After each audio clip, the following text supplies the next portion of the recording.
We teach girls to shrink themselves, to make themselves smaller. We say to girls, you can have ambition, but not too much. You should aim to be successful, but not too successful. Otherwise, you would threaten the man. Because I am female, I am expected to aspire to marriage. I am expected to make my life choices, always keeping in mind that marriage is the most important. Now, marriage can be a source of joy and love and mutual support, but why do we teach girls to aspire to marriage and we don't teach boys the same? We raise girls to see each other as competitors, not for jobs or accomplishments, which I think can be a good thing, but for the attention of men. Buonasera signori e signori, mi chiamo Francis Tibollo, sono un avvocato, sono terza generazione italo-canadese, sono la figlia di Silvana e Michael Tibollo, sono la nipote di 4 immigrati di prima generazione dall'Italia. It is my honor to be here this evening. Thank you so much to Enzo di Mauro and to the Allura Cultural Association for having me this evening. Today I'll be talking to you about what we can do to build the next generation of strong girls.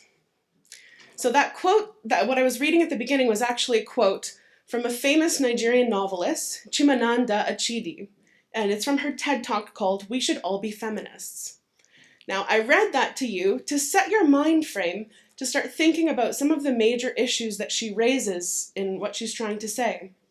While none of us may completely relate or agree with the messages that she gives, I believe that we can't ignore some of the issues that she raises. I realized at a very young age that the many blessings that set up my life were directly related to where and to whom I was born. Had I been born 2 or 3 generations ago in my family's ancestral villages in Italy, my reality may not have been the same. This being said, I know how extremely fortunate I am to have been born in a household where my parents have always inspired me, but more than that, empowered me to achieve any dream I set my mind to. While this may backfire on them every once in a while when I get ideas like wanting to go help some Canadian girls who got landed in prison in a very faraway country on the other side of the world, or work in a special court to prosecute mass atrocity and genocide crimes in Cambodia, or engage in community development programs in Nigeria at 16 years old, they never said no. My nonna, many years ago, when I was telling her stories about one of my recent adventures, said to me, "Francis, tu hai le gambe lunghe." And you have long legs. And I said, "Nonna, what are you talking about? I mean, I'm pretty average height, maybe even short. And, what do you mean? I don't understand." She says, "That means that you are fearless to travel so far away. You like to go everywhere." And, I said, "Nonna, tu hai le gambe lunghe, because if it wasn't for you and Nonno that came to Canada to give me all of these opportunities, none of this would have ever been possible." And she just looked at me like, "Oh, gosh, she got me." My family may have given me, a really hard time when I tell them about the things that I want to do or the projects that I want to get involved with, or when I wanted to go study overseas. I was away at university for 10 years. They challenged me and they made me prove to them that I was certain that I wanted to do whatever I was doing. But they always told me I could achieve anything I set my mind to. The sad reality is that that's not the experience of so many women around the world.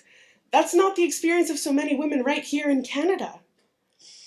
The sad reality is that even in my particular circumstances, while I have so many family members and friends who support me and encourage me to pursue my dreams, there are some stereotypes in society so deeply entrenched that I even fall for them sometimes that make me, a successful young lawyer, question my life's decisions thus far.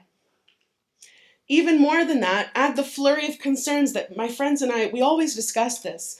When you're making professional career decisions, the reality is that the prime childbearing years of your life are also the prime years for building your career and the skills you need to be able to compete in whatever industry. It doesn't matter, not being a lawyer, it's any industry.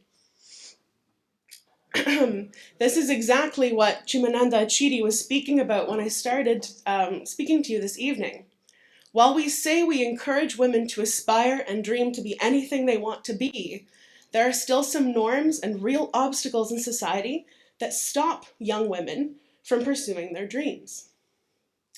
For this year's International Women's Day, the Status of Women Canada summarized some statistics about women that I'd like to share. So first, there are too few women advancing in leadership roles. The Financial Post ranked Canada's largest companies by revenue, and it shows that women make up just 21.6% of those board members for those companies. Women are underrepresented in politics. 26% of those elected to the 42nd Parliament are women. In 2015, made up 28% of municipal councillors and only 18% of mayors in Canada. Around the world, only 32% of all national parliamentarians are female. That's more than double the number in 1995, but that's still a marker of very slow change. Third, women in the workforce tend to earn less than men for doing the exact same job. The average earnings for women in all job tenures, as a percentage of men's earnings, were 68.4% in 2014, suggesting a wage gap of over 30%. When measuring full-time jobs only, women earn 73.3% of men working full-time in Canada, so 27% less. Women continue to be responsible for the majority of caregiving. Women spend more time than men caring for children. In 2010, women spent an average of 50.1 hours per week of unpaid childcare, more than double than that spent of men. Looking internationally, there's even more alarming numbers. 62 million girls are denied an education all over around the world. Every year, an estimated 15 million girls under the age of 18 are married worldwide with little or no say in the matter. 4 out of 5 victims of human trafficking are girls. On average, 30% of women who've been in a relationship report that they've experienced some form of physical or sexual violence by their partner. Women around the world aged 15 to 44 are more at risk from rape and domestic violence than from cancer, car accidents, war, and malaria combined. While there's been an increasing trend where the numbers and gaps between men and women have been shrinking, there is still a lot to be done. And that's why events like this for International Women's Day are so important. So how do we change this? It starts with changing the attitudes and behaviors, empowering young women and young men around us to be leaders and champions for those young people. We can make changes by recognizing that the gender stereotypes and subtle sexism that we encounter every day are part of the problem. And it starts by challenging the sexism and discrimination that allow gender inequality to continue to exist.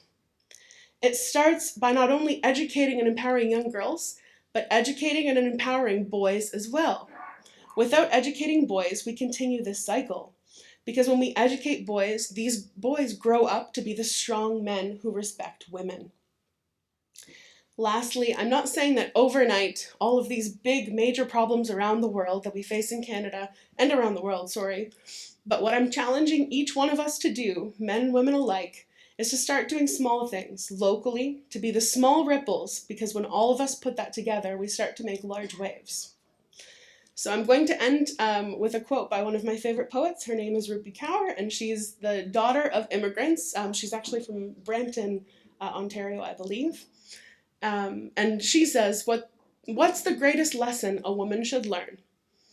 That since day one, she's already had everything she needs within herself. It's the world that convinced her that she did not. Thank you.